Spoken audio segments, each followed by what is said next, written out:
A few moments later.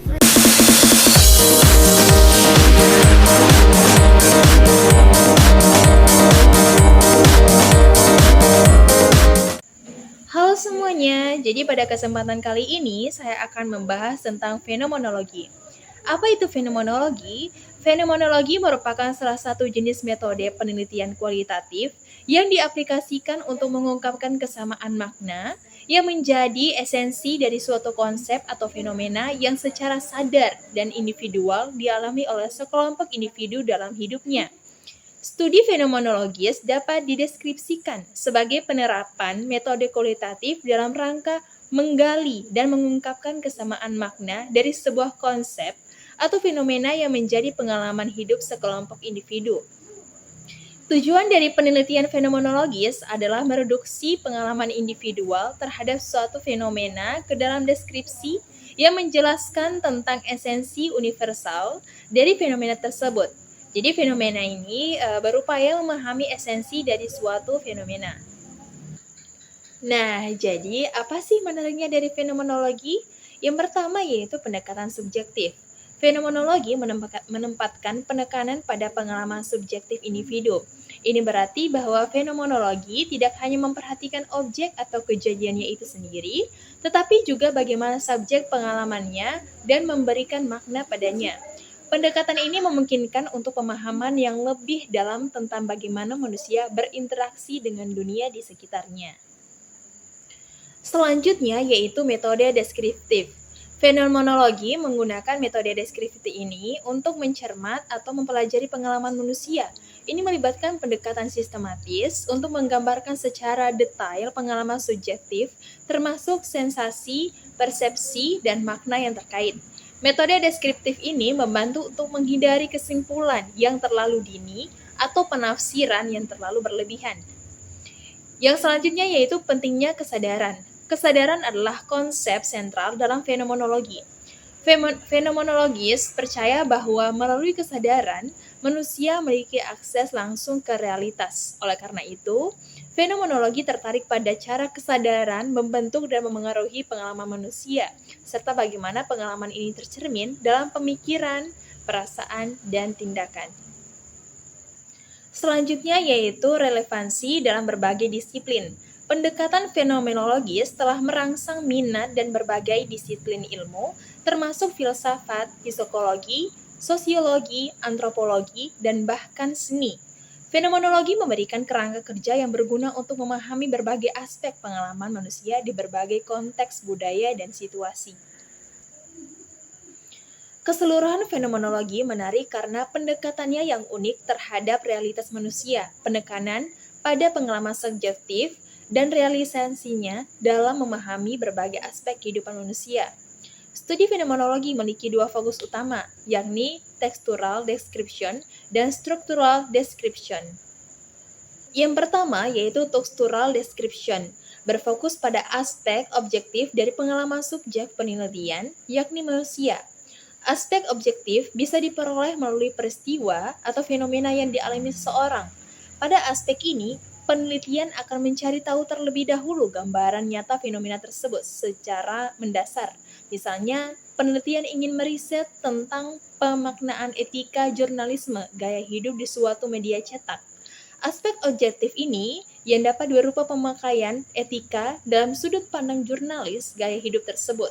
Hal ini dibutuhkan agar penelitian bisa menyesuaikan sudut pandangnya dan berada pada lingkup diskusi yang sama dengan subjek penelitian.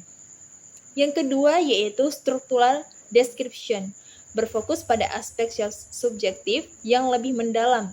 Fokus penelitian studi fenomenologi ini ditujukan untuk mengetahui bagaimana subjektif penelitian memaknai dan menanggapi sebuah pengalaman atau peristiwa. Fokus struktural description ada pada penilaian serta pendapatan subjek mengenai sebuah fenomena yang terjadi pada dirinya. Dalam hal ini, penelitian diharapkan mampu mengulik serta memperoleh jawaban terperinci dari subjek penelitiannya. Contoh penelitian dari pemaknaan etika bagi jurnalis gaya hidup di media cetak, aspek subjektif yang diperoleh yakni bagaimana jurnalis memaknai etika jurnalisme gaya hidup tersebut. Jurnalis sebagai subjek bisa memaknainya dengan memberi penilaian tersendiri, misalnya etika peliputan berita apakah sudah sesuai atau belum dengan peraturan. Fokus struktural description ini membantu penelitian mendapatkan hasil riset lebih faktural, sebab informasi diperoleh langsung dari subjek atau orang yang mengalami fenomena secara nyata. Selanjutnya yaitu karakteristik fenomenologi. Fenomenologi merupakan suatu metode penelitian yang mempunyai beberapa karakteristik, yaitu sebagai berikut. Yang pertama yaitu deskripsi. Tujuan fenomenologi adalah deskripsi fenomena, yang bukan menjelaskan fenomena. Dalam hal ini penelitian menyelidiki atau mempelajari suatu makna bagi manusia, bukan hanya berasumsi. Yang kedua yaitu reduksi. Reduksi adalah suatu proses di mana asumsi prasangka tentang fenomena ditunda agar meminimalisir prasangka-prasangka tersebut tidak mencemari deskripsi atau hasil pengamatan. Yang ketiga yaitu esensi. Esensi adalah makna inti dari pengalaman individu dalam fenomena tertentu sebagaimana adanya. Pencarian esensi, tema esensial atau hubungan-hubungan esensial dalam fenomena apa adanya akan melibatkan eksplorasi fenomena dengan menggunakan proses imajinasi. Yang keempat adalah intensionalitas. Fenomenologi menggunakan dua konsep, gnosis dan neoma, untuk mengungkapkan intensionalitas. Intensionalitas mengacu sebagai korelasi antara neoma dan gnosis yang mengarahkan interpretasi terhadap pengalaman. Neoma adalah pernyataan objektif dari sebuah perilaku atau pengalaman sebagai realitas, sedangkan gnosis adalah refleksi subjektif atau kesadaran dari pernyataan yang objektif tertentu. Yang kelima yaitu keterarahan. Keterarahan ini maksudnya bahwa apa yang kita teliti haruslah yang kita kenal melalui kesadaran kita. Kalau objek penelitian kita terkait dengan pengalaman hidup orang lain, maka partisipan dalam penelitian harus memiliki pengalaman tersebut dan juga bersedia untuk membagikan pengalaman itu. Peneliti tidak akan mendapatkan informasi yang akurat dari partisipasi yang tidak memiliki pengalaman tentang objek yang hendak diteliti. Karena itu, terkait dengan pemilihan partisipasi, mereka harus memiliki pengalaman dan informasi yang kaya tentang objek penelitian yang hendak diteliti. Yang keenam adalah keunikan manusia. Metode fenomenologi memusatkan perhatiannya pengalaman partisipan. Setiap manusia memiliki pengalaman yang unik dan berbeda-beda. Manusia memberi arti pada dunianya atas caranya sendiri. Memahami manusia berarti mengerti pengalaman secara langsung. Metode fenomenologi berusaha untuk memahami seperti apa pengalaman yang dihadapi, bukan sekedar reaksi orang atas pengalaman tersebut. Metode fenomenologi didasarkan juga pada suatu keyakinan bahwa setiap manusia adalah penentuan diri masing-masing. Orang menafsirkan dunianya atas secara yang khusus. Di sini ada pun beberapa bagian yang perlu dipahami ketika melakukan penelitian fenomenologi. Seperti yang pertama yaitu peneliti memastikan bahwa apakah rumusan masalah yang dibuat relevan untuk diteliti menggunakan pendekatan fenomenologi. Yang kedua yaitu dalam menyusun masalah penelitian, peneliti menangkap fenomena untuk dipertanyakan maknanya bagi sekelompok individu yang dialaminya. Yang ketiga yaitu peneliti sebagai manusia harus sejauh mungkin meninggalkan pengalaman kepribadiannya terkait dengan fokus penelitiannya. Upaya ini disebut dengan breakout. Breakout sendiri dilakukan untuk membantu penelitian memperoleh pemahaman sendiri dengan seobjektif mungkin. Fenomena yang dialami secara personal oleh informan tetap terkontaminasi oleh pengalaman peneliti sendiri.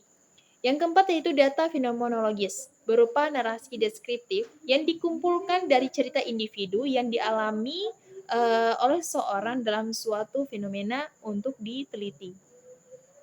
Selanjutnya yaitu proses analisis. Data pada prinsipnya mirip dengan analisis kualitatif lainnya, yaitu data deskriptif. Lalu dengan merujuk pada rumusan masalah, penelitian melakukan coding, clustering, labeling secara tematik, dan melakukan interpretasi. Yang keenam atau yang terakhir yaitu masing-masing tema yang muncul dalam proses analisis mengandung narasi batin. secara garis besar berupa deskriptif tekstural tentang apa yang dialami oleh partisipan dan bagaimana mereka mengalaminya.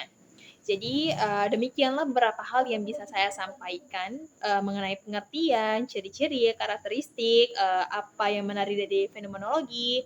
Semoga dalam penyampaian ini dapat bermanfaat untuk teman-teman semua dan dapat menjadi penambahan ilmu tentang apa itu fenomenologi. Baik, itulah tadi penyampaian tentang fenomenologi. Bila ada yang kurang atau salah kata, saya memohon maaf yang sebesar-besarnya. Saya Nurnaila Husran juga mohon pamit undur diri. Wassalamualaikum warahmatullahi wabarakatuh. Dadah.